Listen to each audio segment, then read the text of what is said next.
ॐ नमो भगवते वासुदेवाय। अथ त्रयोदशोऽध्यायः।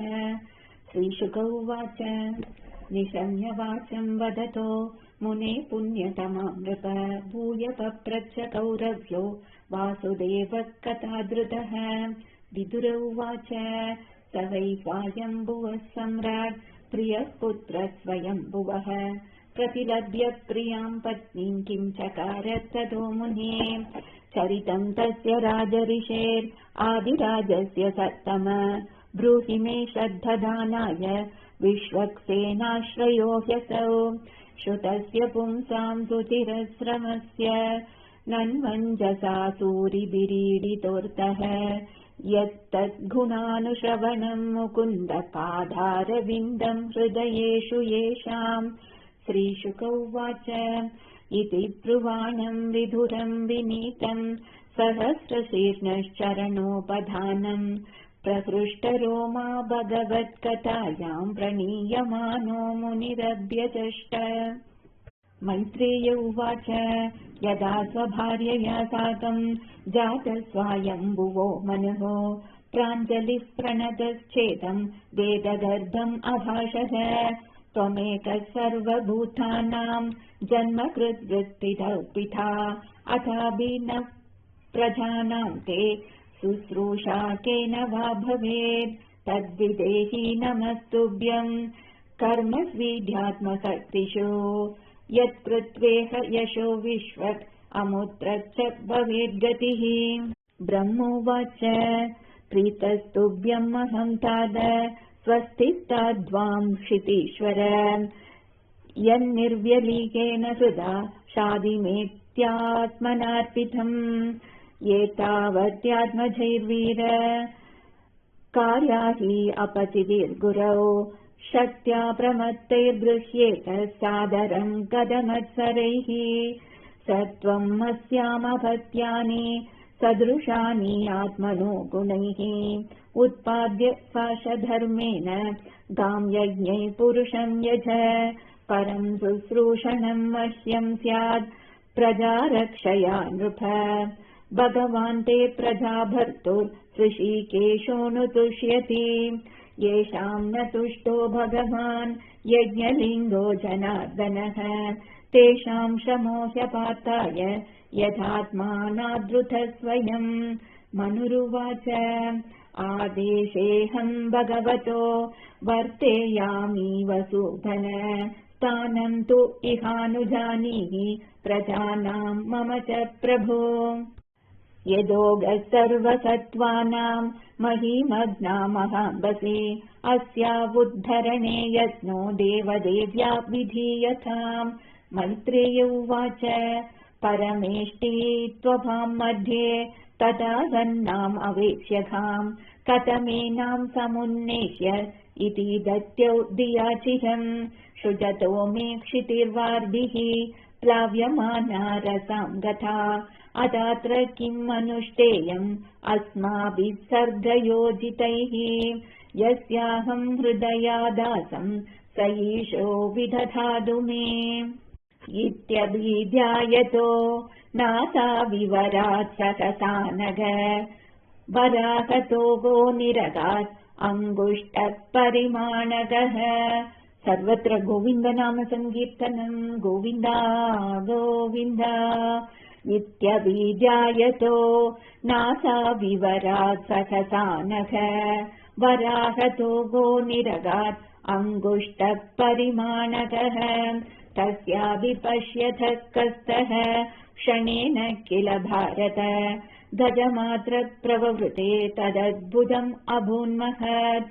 मरीचि प्रमुखैर्विप्रैः कुमारैर्मनुना सह दृष्ट्वा तत्सौखरं रूपं तर्कयामास चित्रधा। किमेतत् सौकरव्याजं सत्त्वं दिव्यम् अवर्तितम् अहो बदाश्चर्यमिदं नासायामे विनिश्रुतम्। दृष्टो अङ्गुष्टः शिरोमात्रः क्षणाद्गण्डः शिलासमः अभिस्विद्भगवानेश यज्ञो मे केतयन्मनः।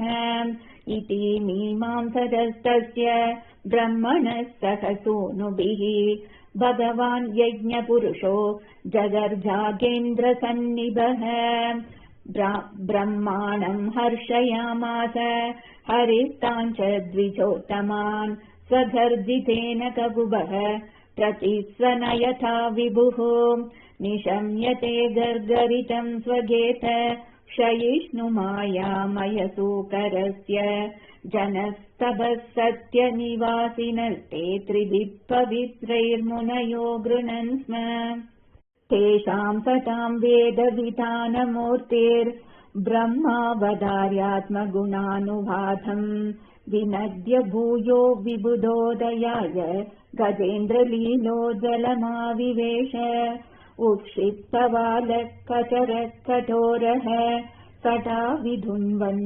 कररोमसत्त्वद् कुराहताभ्रशितधंष्ट्र ईक्षा ज्योतिर्बभासे भगवान् महीद्रः ग्राणेन पृथिव्या पदवीम् विजिघ्रन् क्रोधावदेश स्वयमध्वराङ्गः करालदंष्ट्रोऽपि अकरालदृग्याम् उद्वीक्ष्य विप्रान् गृणतो विषत्कम् स वज्रकूडाङ्गनिपादवेग विशीर्णकुक्षिस्तनयन्नुतन्वान् उत्सृष्टदीर्घोर्मिभुजैरिवार्तः चुक्रोशयज्ञेश्वर पाहि मेति कुरैशुरद्रैर्धरयन्तथाभ उत्पारकारम् त्रिफरुरसायाम् ददर्शभाम् तत्र सुषुक्षुरग्रे याम् जीवधानीम् स्वयमव्यधत्त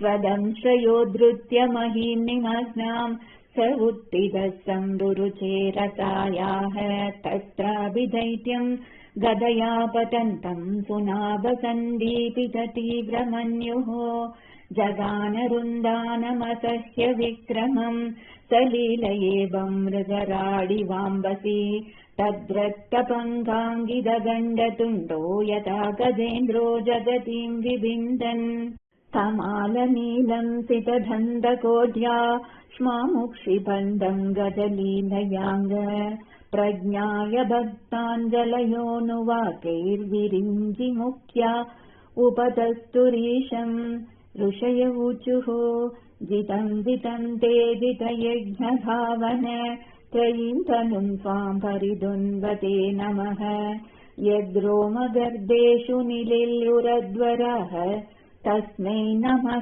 कारणसूखराय ते रूपम् तवैतन्ननु दुष्कृतात्मनाम् दुर्दर्शनम् देव यदत्वरात्मकम् छन्दांसि यस्य त्वचि बर्हिरोमस्वाद्यम् दृशि त्वङ्ग्रिषु चातुर्होत्रम् सृष्दुण्ड आसीत् श्रुव ईशनासयोः यिडोधरे चमसा कर्णरन्ध्रे प्राशित्रमास्ये ग्रसने ग्रहास्तु ते यत्सर्वणम् ते भगवन् अग्निहोत्रम् दीक्षानुजन्म उपसदशिरोधरम् त्वम् प्रायणीय उदयनीय धंसः जिह्वा प्रवर्ग्यस्तव शीर्षगम् क्रतोः सव्यासवध्यम् चितयोऽसवोहिते सोमस्तुरेतत्सवनानि अवस्थितिः सन्ता विभेदास्तव देवधातवः सत्राणि सर्वाणि शरीरसन्धिः त्वम् सर्वयज्ञक्रतुरिष्ठिबन्धनः नमो नमस्ते अखिलमन्त्रदेवता द्रव्याय सर्वक्रतवे क्रियात्मने वैराग्यभक्त्यात्मजयानुभावित ज्ञानाय विद्या गुरवे नमो नमः दंष्ट्राग्रगोट्या भगवन् त्वया धृता विराजते भूतरभूतभूतरा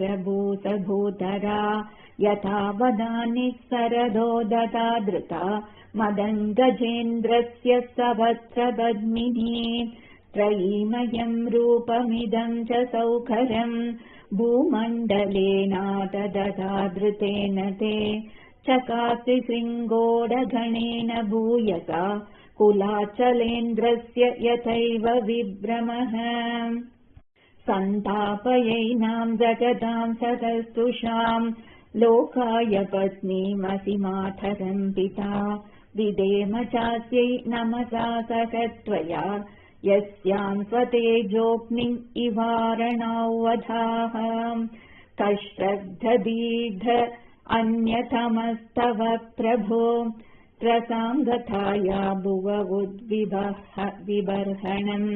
न विस्मयोऽसौ त्वयि विश्वविस्मये यो माययेदम् ससृजेति विस्मयम् विदुन्वता वेदमयम् निजम् वपुर्जनस्तवः सत्यनिवासिनो वयम् शटाशिगोत्तूदशिवाम्बुबिन्दुभिर्विमृज्यमाना वृषमेषभाविताः सवैबदभ्रष्टमदिस्तवैषते यः कर्मणाम् पारमपारकर्मणः यद्योगमाया गुणयोगमोहितम् विश्वम् समस्तम् भगवन् विदेहिशम् मैत्रेय उवाच इत्युपस्थीयमानस्तैर्मुनिभिर्ब्रह्मवादिभिः सलिले स्वकुराक्रान्त उपादत्त अविधावनिम् स इत्थम् भगवानुर्वीम्